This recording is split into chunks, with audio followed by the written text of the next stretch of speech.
Alors on continue avec le Rambam, Sefer Mitzvot. Donc le 28 Tishrei 5786, c'est comme moment positif numéro 100. Il s'agit du moment qui nous a été ordonné au sujet de l'impureté de la femme après l'accouchement. Ce moment inclut toutes les lois relatives à l'accoucher. 3 Prakim. 28 Tishrei 5786, Sefer Tahara, loi relative aux ustensiles, chapitre 15. Un ustensile en poitrine est susceptible de contracter l'impureté qu'à l'achèvement de sa confection. Et à partir de quand sa confection est-elle achevée? Dès qu'il est cuit dans un four à céramique. Le four, dès qu'il est chauffé suffisamment pour cuire du pain spongieux, pâte pétrie mollement, appelée ainsi parce qu'elle absorbe rapidement la cuisson. Néanmoins, pour un four nouveau, la température à atteindre prend plus de temps que pour un four qui a déjà été utilisé. La kira, dès qu'elle est chauffée suffisamment pour cuire un œuf de poule brouillé mis dans une terrine enduite d'huile. Le kofar, s'il est fait pour cuire du pain à l'intérieur, la mesure est la même que celle du four s'il est fait pour cuire un mets dans une marmite au-dessus. La mesure est la même que celle de la kira. Un four que l'on a commencé à construire, s'il est grand, dès que l'on a construit 4 tépharim de hauteur et qu'on l'a chauffé de la manière évoquée ci-dessus. Il est susceptible de contracter l'impureté s'il est petit. Dès que l'on a construit un téfa et qu'on l'a chauffé, il est susceptible de contracter l'impureté. La kira, dès que l'on a construit 3 tépharim et qu'on l'a chauffé, le kofar, s'il est fait pour cuire du pain à l'intérieur, il a le même statut qu'un four. Et s'il est fait pour cuire un mets, il a le même statut qu'une kira. Un four qui a été chauffé de dos, c'est-à-dire que le feu n'a pas été introduit à l'intérieur, mais l'a chauffé de l'extérieur, ou qu'il a été chauffé chez l'artisan, et non dans le but de cuire, ou qu'il a été chauffé dans l'intention de le chauffer, étant donné qu'il a été chauffé, est susceptible de contracter l'impureté. Une fois, un feu se déclara dans un four d'un village, et le cas fut présenté au tribunal rabbinique, qui déclara le four susceptible de contracter l'impureté. Un four que l'on a chauffé suffisamment pour pouvoir l'utiliser pour griller est susceptible de contracter l'impureté. Si on l'a chauffé seulement suffisamment pour blanchir des fibres de lin sérancé, il est pur, non susceptible de contracter l'impureté car cela n'a pas un acte de travail avec le four. Même le lin n'a pas besoin de la chaleur et le chauffer légèrement suffit. Si un four a été partagé en deux, avec une séparation, et que l'une de ses parties a été chauffée et rendue impure par un liquide impur, celle-ci est impure, et l'autre, qui n'a pas encore été chauffée, est pure, parce que sa confection n'est pas achevée. Par conséquent, elle n'est pas susceptible de contracter l'impureté. Si la partie chauffée est rendue impure par un rampant, mort, ou quelque chose de semblable parmi les impuretés qui relèvent de la Torah, tout est impur. Et dans le premier cas, d'impureté par un liquide, l'épaisseur de la séparation entre elles, les deux parties, est impure. Si les deux parties sont chauffées et que l'une d'elles devient impure par un liquide dans son espace intérieur, on partage l'épaisseur de la séparation si la partie de la séparation qui est nécessaire à la partie impure est impure, et la partie séparation qui est nécessaire à la partie pure est pure.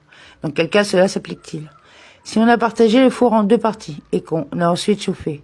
Toutefois, si on a chauffé le four et ensuite partagé le four en deux parties et que l'une d'elles devient impure, même par un liquide, tout le four devient impur.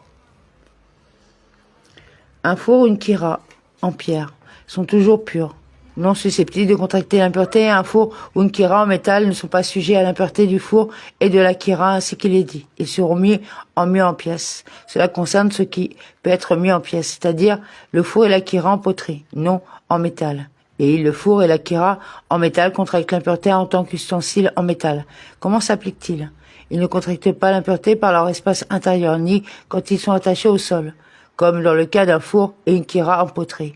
Et si une impureté est en contact avec eux, même avec leur paroi extérieure, ils deviennent impurs comme les autres ustensiles en métal.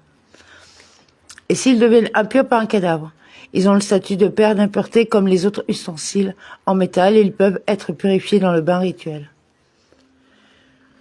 Un four en métal qui a été troué, où son bord a été ébréché, où il a été fendu et qui a été bouché avec de l'argile, enduit d'une couche d'argile sur la fente pour boucher celle-ci, où une couche d'argile a été ajoutée sur le rebord, ce qui accroît l'espace intérieur et compense l'effet du trou, est susceptible de contracter l'impureté en tant que four.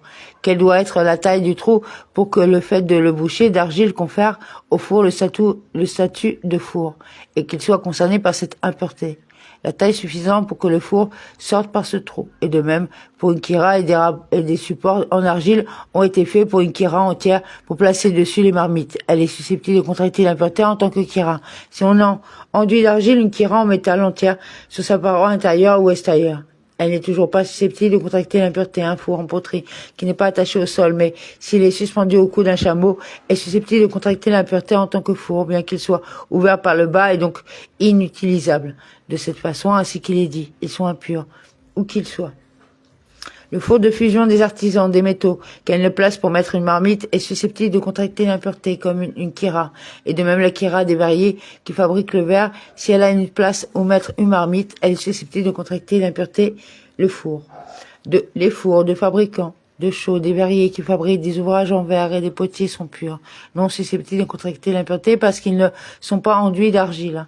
Un four en poterie avec une ouverture de côté sur le sol duquel on pose les marmites et on colle le pain au lieu de le coller sur le mur comme dans les autres fours. S'il y a un muret à l'intérieur du four sur lequel mettre les marmites et coller le pain à la place de les poser sur le sol, il est susceptible de contracter l'impureté et s'il n'y a pas de muret, il n'est pas susceptible de contracter l'impureté. Les pierres que l'on a attachées ensemble et dont on a fait un four, si on les enduit d'une couche d'argile sur les parois intérieures et extérieures, cette structure est considérée comme un four en tout point et est susceptible de contracter l'impureté par son espace intérieur. Et si on est enduit d'argile sur les parois extérieures seulement, cette structure est susceptible de contracter l'impureté par un contact, mais non par son espace intérieur, car les éléments qui la composent ne sont pas considérés comme attachés formant un four que par ordre rabbinique. Sefer chapitre 17, paragraphe 3. Si on attache des pierres à un four sans les attacher entre elles sont susceptibles de contracter l'impureté avec le four, et si elles sont attachées l'une avec l'autre, mais non au four, elles sont considérées comme une cour de four, bac adjacent au four, où est déposé le pain que l'on retire du four. Sefer chapitre 17, paragraphe 3. Et les mêmes lois sont appliquées.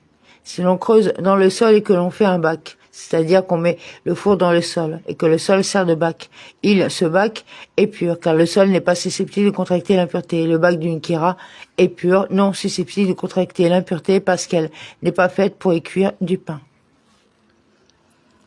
2 jarres ou 2 terrines dont on fait une kira, c'est-à-dire qu'on les a disposées l'une non loin de l'autre en allumant un feu au milieu, de manière à ce que les marmites soient posées sur la paroi des 2 jarres ou terrines, sont susceptibles de contracter l'impureté par l'espace qui est entre elles, par le contact, et l'espace intérieur des jarres est pur, ne contracte pas l'impureté parce qu'il représente la paroi extérieure de la kira. Et l'épaisseur des jarres est partagée, ce qui est nécessaire à la kira est susceptible de contracter l'impureté, et ce qui est nécessaire à l'espace intérieur de la jarre est pur, ne contracte pas l'impureté. Si l'on fait 3 supports sur le sol et qu'on les attache avec l'argile pour placer dessus une marmite, et cette structure est susceptible de contracter l'impureté en tant que kira. Si l'on fixe 3 clous sur le sol pour placer dessus la marmite, bien que l'on ait fait dessus un emplacement d'argile pour disposer la marmite, cette structure est pure, non susceptible de contracter l'impureté comme une kira en métal. Et de même, des pierres qui ne sont pas enduites d'argile, sur lesquelles on place une marmite, ne sont pas susceptibles de contracter l'impureté comme une pierre. Comme une en pierre. Si on fait des 2 pierres une kira et qu'on les attache avec de l'argile, cette kira est susceptible de contracter l'impureté. Si on attache l'une au sol avec de l'argile et non l'autre, cette kira n'est pas susceptible de contracter l'impureté. Si une marmite est disposée avec une pierre attachée au sol avec de l'argile et un four disposé non loin l'un de l'autre, ou si elle a la pierre et une kira, ou si elle a une pierre et un kofa, la pierre est impure, susceptible de contracter l'impureté. Si la marmite est disposée sur elle, la pierre est sur un mur. Ou si la pierre est sur un rocher, la pierre n'est pas susceptible de contracter l'impureté, car un mur et un rocher ne peuvent pas être mis en pièces. Sefer paragraphe 6. La kira débouchée, qui vendent de la viande cuite, constituée d'une pierre à côté de l'autre. Chaque marmite est placée sur une paire de pierres avec un feu au milieu. Toutes les pierres ainsi placées étant attachées avec de l'argile. Sur l'une des pierres devient impure, toutes ne sont pas impures. Si on fait de 3 pierres attachées avec de l'argile de kira, qu'on les ait attachées les pierres l'une à l'autre sans les attacher au sol, et qu'on les ait attachées au sol sans les attacher ensemble. Si l'un des 2 kira devient impur, la pierre du milieu qui sert à la kira impure est impure, et celle qui sert à la kira pur et pur. Si la pierre extérieure de la kira pure est retirée de la pierre du milieu, est entièrement impure parce qu'elle ne sert pas qu'à la kira impure. Si la pierre extérieure de la kira impure est retirée, la pierre du milieu devient entièrement pure parce qu'elle ne sert pas qu'à la kira pure. Si les deux pierres extérieures deviennent impures, la règle suivante est appliquée. Si la pierre du milieu est grande et peut recevoir une marmite, et chacune de ses extrémités, les parties suivantes de la pierre du milieu sont impures, la partie nécessaire à la première kira pour poser la marmite et la partie nécessaire à l'autre kira pour poser la marmite, et le reste de cette pierre est pur. Et si elle est petite, elle est entièrement impure. Si la pierre du milieu est retirée, la règle suivante est appliquée. Si l'on peut placer sur les deux pierres extérieures un grand chaudron, la structure formée par les œufs pierre est impure. Si elles sont plus éloignées que cette mesure, cette structure est pure. Si on remet la pierre du milieu, tout est pur, non susceptible de contracter l'impureté comme auparavant. Si on enduit l'argile, c'est-à-dire qu'on attache au sol ou autre pierre avec de l'argile, cette structure est susceptible de contracter l'impureté à l'avenir, à condition que l'on chauffe suffisamment chacune d'entre elles pour cuire un œuf. Soit deux pierres utilisées pour faire une kira, et celle-ci devient impure, on juxtapose une pierre de part et d'autre de celle-ci, la kira, il y a donc 4 pierres enduites d'argile qui forment 3 kiras. La moitié de chacune des deux pierres de la première kira est impure et la moitié est pure. Si les deux pierres extérieures pures qu'on a juste à poser sont retirées, les deux pierres de la kira reprennent leur état d'impureté.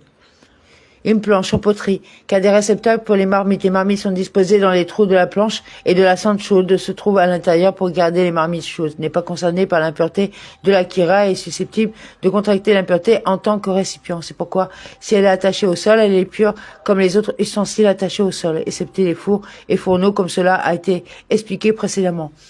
Si elle a un trou, elle n'est pas susceptible de contracter l'impureté comme un récipient contrairement à la kira. Ce qui touche ses côtés de cette planche, ils sont impurs. Il n'est pas impur pour avoir touché une kira, mais pour avoir touché un récipient. Si sa partie large, partie attachée à la planche où l'on s'assoit pendant la cuisson contracte l'impureté, si la planche devient impure. Et de même, si l'on renverse un panier tressé ayant le statut d'ustensile en bois et que l'on construit une kira dessus, il est susceptible de contracter l'impureté en tant qu'ustensile en bois, non en tant que kira. C'est pourquoi il ne contracte pas l'impureté par son espace intérieur comme une kira. C'est Fatahara, loi relative aux ustensiles, chapitre 16. Un grand four, ses restes sont de 4 tépharim, c'est-à-dire qu'ils se brisent, ses restes cessent d'être susceptibles de contracter l'impureté. Et un petit four, ses restes sont la majorité du four. Comment cela s'applique-t-il? Ses restes 4 tépharim de hauteur d'un grand four ou la majeure partie d'un petit four. Le four en question est susceptible de contracter l'impureté. S'il reste moins que cela, il n'est pas susceptible de contracter l'impureté. De même, s'il devient impur et qu'on le démolit jusqu'à ce qu'il reste moins que 4 tépharim de hauteur d'un grand four, ou moins que la majeure partie de la hauteur d'un petit four, il est pur. S'il reste 4 tépharim d'un grand four, ou la majeure partie d'un petit four, il reste impur. Et la kira, ses restes sont de 3 doigts. Un kofa fait pour cuire du pain à l'intérieur, sa mesure est la même que celle du pain. S'il est fait pour cuire un mets dans une marmite au-dessus, sa mesure est la même que la kira. Un four qui est devenu impur et que l'on ne désire pas démolir, comment le purifie-t-on? On le coupe de haut en bas. En 3 parties, on gratte la couche d'argile qui est sur les tessons, de manière à ce que chaque tesson reste sur le sol sans être recouvert d'argile. Si on coupe le four en 2 parties, l'une grande et l'autre petite, la grande partie est impure et la petite est pure.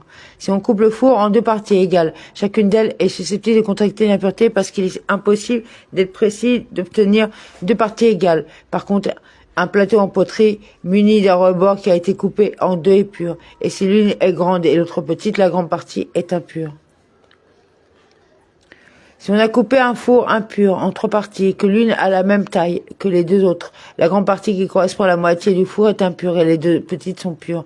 Dans le cas où on l'a coupé, le four en anneaux, dans sa largeur, si la hauteur de chaque anneau est inférieure à 4 tépharim, il est pur. Si on dispose de nouveau les anneaux les uns sur les autres et qu'on les enduit d'argile, de sorte que cela redevient un four comme auparavant, cela est considéré comme si on les avait fait à notre four et n'est susceptible de contracter l'impureté qu'à l'avenir, à condition que l'on le chauffe suffisamment pour pouvoir cuire du pain spongieux. après l'avoir enduit d'argile. Si on s'éloigne le revêtement, c'est-à-dire qu'à la place d'enduire les anneaux d'argile, on met le four assemblé de nouveau dans un manteau d'argile en forme de four, séparé du four, et met du sable ou des cailloux entre les anneaux et la couche d'argile de manière à ce que le four et la couche d'argile forment un seul élément. Il n'est jamais susceptible de contracter l'impureté, c'est-à-dire cela, le four, qui les sages ont fait référence quand ils ont dit une femme nida et une femme pure peuvent cuire à l'intérieur et reste pur. S'il y a un anneau qui fait 4 téparim de hauteur, celui-ci est susceptible de contracter l'impureté par le contact, mais non par son espace intérieur. Et les autres anneaux sont purs, non susceptibles de contracter l'impureté. Un four qui arrive coupé en plusieurs pièces de la maison de l'artisan et auquel il a fait des cerceaux, semblables à ceux de baril, qui rassemblent les différentes pièces de ce four pour en faire un seul élément et les a mis dessus alors qu'il est pur, non susceptible de contracter l'impureté. Il devient susceptible de contracter l'impureté lorsqu'il enlève les supports. Il devient pur, non susceptible de contracter l'impureté. Même s'il les remet, il reste pur, non susceptible de contracter l'impureté. S'il enduit d'argile, il est susceptible de contracter l'impureté à l'avenir et n'a pas besoin d'être chauffé car il a déjà été chauffé. Un four qui a été découpé en anneaux dans le sens de la largeur et du sable a été mis entre chaque anneau et toute la paroi extérieure a été enduit d'argile et susceptible de contracter l'impureté.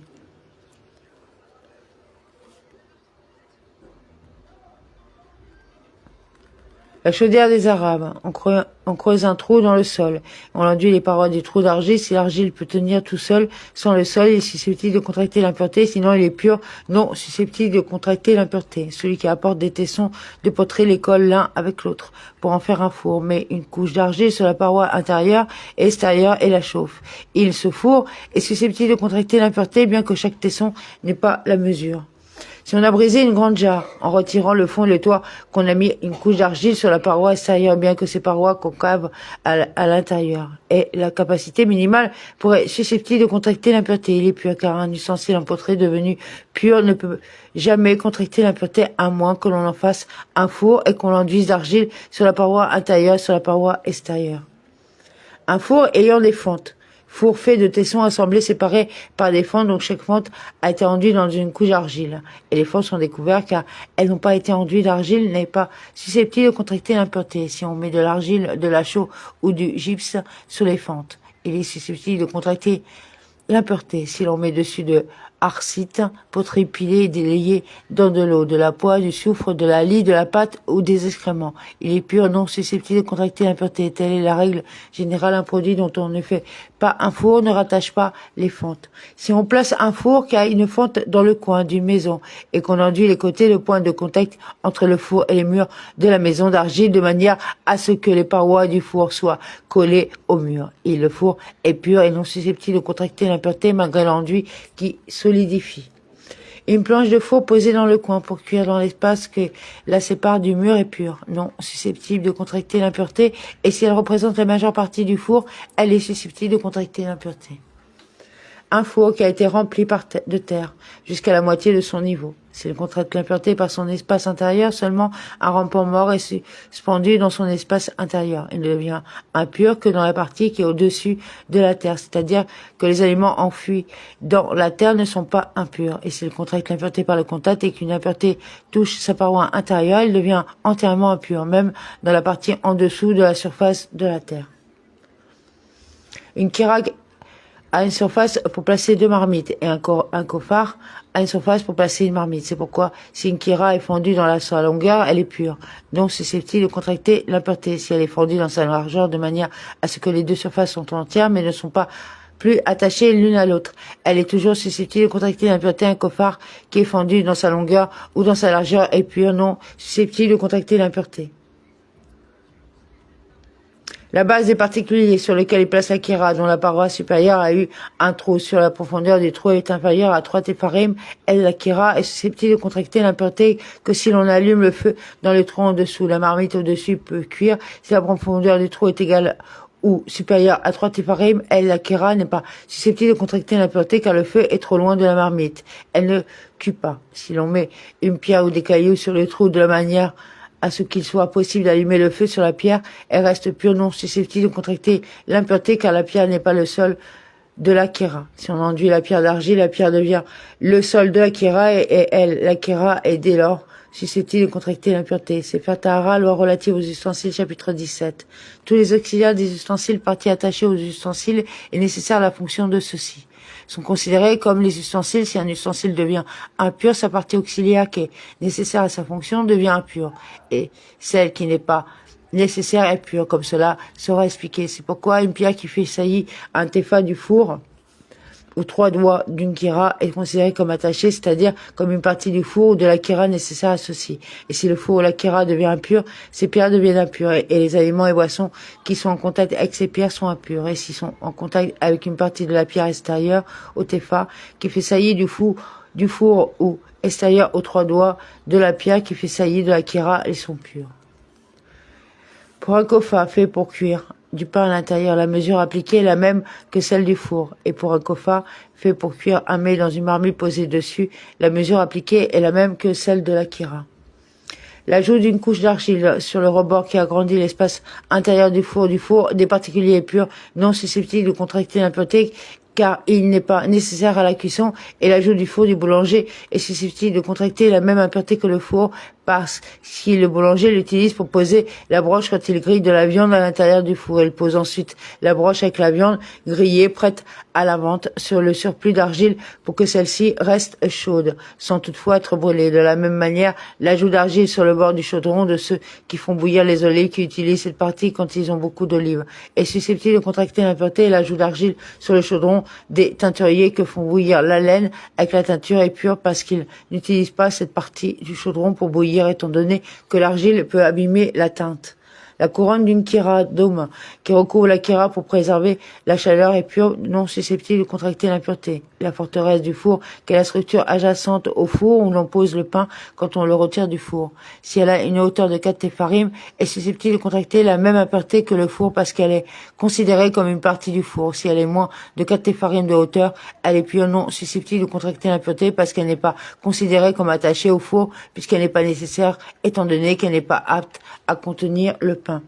Si on l'attache au four, même si elle est mise sur 3 pierres, elle est susceptible de contracter l'impureté. Le compartiment sur le côté de la kira pour le pot d'huile, le compartiment pour les épices et le compartiment pour la lampe utilisée pour allumer la kira. Si la kira devient impure par contact avec un élément impur, tous sont impurs. Et si elle devient impure par son espace intérieur, ceux-ci ne sont pas impurs parce qu'ils ne sont considérés comme attachés à la kira, c'est-à-dire faisant partie de celle-ci que par ordre rabbinique. Et c'est pourquoi les sages ont fait une distinction afin que la terouma et des offrandes ne soient pas brûlées pour un tel contact. Et de même, à chaque fois que nous disions dans ce contexte qu'un élément contracte l'impureté par le contact d'un autre élément, de même ensemble avec une impureté et non du fait de l'espace intérieur de ce dernier devenu impur. Et l'élément en question n'est considéré comme attaché à l'autre élément que par ordre rabbinique. Et les sages ont fait cette distinction afin de ne pas brûler pour une telle impureté des offrandes, mais dans un pareil cas, elles sont mises en suspens. La cour de la kira, base ronde de la kira. Si elle est au haut de 3 doigts, elle est considérée comme attachée, c'est-à-dire comme une partie de celle-ci, et dans un pareil cas, si la kira ou la cour devient impure par son espace intérieur ou par un contact, l'autre, la cour ou la kira, respectivement, est impure. Si la cour est plus petite que cela et que l'une d'elles devient impure par le contact avec une impureté, l'autre devient impure. Par contre, si l'une d'elles devient impure par son espace intérieur seulement, l'autre n'est pas impure parce qu'elle n'est pas considérée comme attachée que par ordre rabbinique. Si la cour de la kira est séparée de celle-ci, c'est-à-dire que la kira est posée dessus sans être attachée à celle-ci. Si elle est haute de 3 doigts, elle est considérée comme attachée à la kira en ce qui concerne l'impureté par le contact comme par l'espace intérieur. Si elle est plus petite que 3 tépharim ou si la cour est plate comme une planche et n'a pas de rebord, elle n'est pas considérée comme attachée à la kira. Et si la kira devient impure par son espace intérieur ou par un contact, la cour est pure. Et de même, si la cour devient impure, la kira est pure.